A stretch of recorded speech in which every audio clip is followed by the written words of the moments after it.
I'm going to, well, I do it on Facebook. Hi, so I just wanted to pop on today to talk about how beginning on July 15th, I'm co-leading a 31 days of writing and restorative practices called Connecting to the Land. And my co-leader person is Beth Shekinah Terrence, who some of you have taken classes with before. You've taken classes with us before. Well, this is a program, 31 days of writing and restorative practices called Connecting to the Land. And today I want to share some of the experiences with you that have been leading me to deepen this connection with the land in a program. First of all, I was watching an interview with Michael Che, a Black comedian from Saturday Night Live, who some of you know. And I mentioned that he's Black because it's important for the context of this story. He talked about going to a Black Lives Matter protest. And when he arrived, the only people there were a bunch of middle-aged white women chanting, "Black Lives Matter, Black Lives Matter." And yes, Black lives do matter. And Michael Che wondered if he was at the wrong protest because there were no Black people there. And when he talked about this, I burst out laughing because he highlighted something I've wondered, like, what does it really mean to be an ally? How do women and men of all ancestry come together in partnership? And how do we heal and change when we have all been living in a construct of a system that we've all bought into in some way or another, that is a white supremacist culture that came from colonization, the Puritans, the Pilgrims, and a system of toxic patriarchy that has been harmful to all of us? Well, I've been taking a few courses from an organization called White Awake, and the courses are called, that I've taken, are Before We Were White and Unbreakable Solidarity. And the focus is on white Europeans with the history of how we arrived in America as indentured servants under some kind of slavery or landowners. And the laws that were designed and implemented by the elite to separate us by color and race, and how that began this system that we live in now. We also already had a disconnection from earth honoring rituals and nature cycles that began in Europe. So in the course, there's a focus on how to do our own cultural repair, and then joining with workers of all cultures to implement change together. Well, for me, the healing begins by reconnecting with ancestors in spirit and cultivating and maintaining a relationship with the land. We're not just looking at nature outside of us, we are a part of it.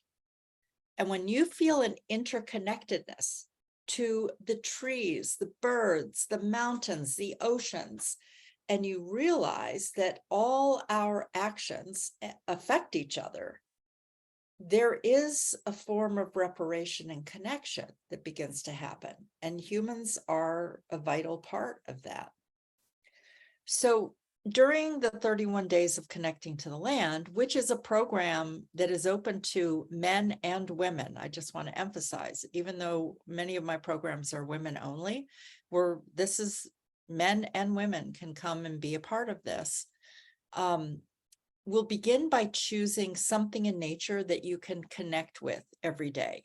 And if you're traveling or on vacation, you can, connect with something where you are, and then connect with something else where you are also moving towards. So this might be a tree or a bush in your yard or a park. It could be a potted plant in your apartment. So then with stories, ideas, resources, restorative practices, daily questions, we will explore through writing and contemplation, and then experience more of the interconnection. So why does this matter? Number one, it's good for your nervous system. And during this time of uncertainty and change in the world, building a connection to nature builds a resilience and calm in your body. Tuning into the seen and unseen world increases your intuition. It helps you tap into higher wisdom. Clarity and new ideas may surface. So one story I just want to share is that when I arrived in California in 2010, I talked to the mountains and I walked on the land. I cried and I sang in the rain and at the ocean, asking for guidance, like what was next. I had left Maryland and now here I was in California and I wasn't sure why or what was next or anything. So for a year, I wrote at a local coffee shop every morning. And then I walked in a neighborhood of gardens every afternoon. Over time, hummingbirds would fly next to me. Plants, flowers, and trees seemed to vibrate with answers. I wrote 70 articles on grief transformation in a 2-month period. I then hosted 44 radio shows on a Blog Talk radio show over the holidays with 27 guests who shared their experiences of transforming grief. This is when I heard the words, heal my voice. And it began to evolve my work focus to women healing grief, trauma, and loss through writing, speaking, and stepping into greater leadership in their lives. And this came out of this deep connection to the land.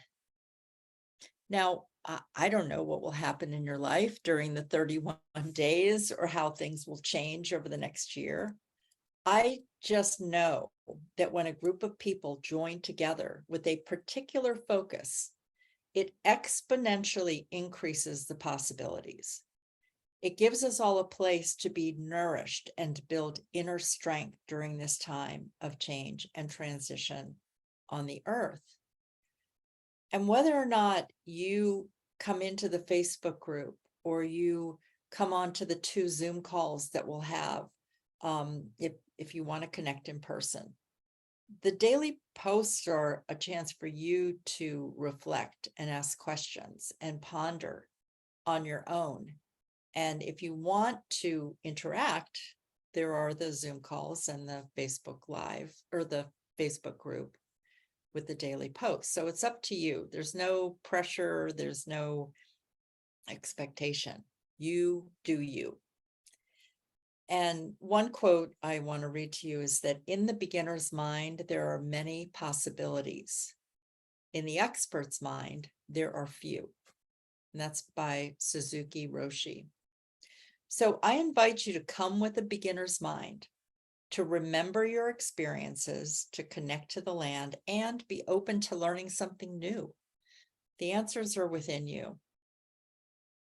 I will post the link as a place that you could register, sign up for the program, 31 days of connecting to the land with writing and restorative practices. And it's July 15th through August 15th. We'll open the secret Facebook group a few days earlier. So just check within. Go talk to the tree outside. Ask the birds.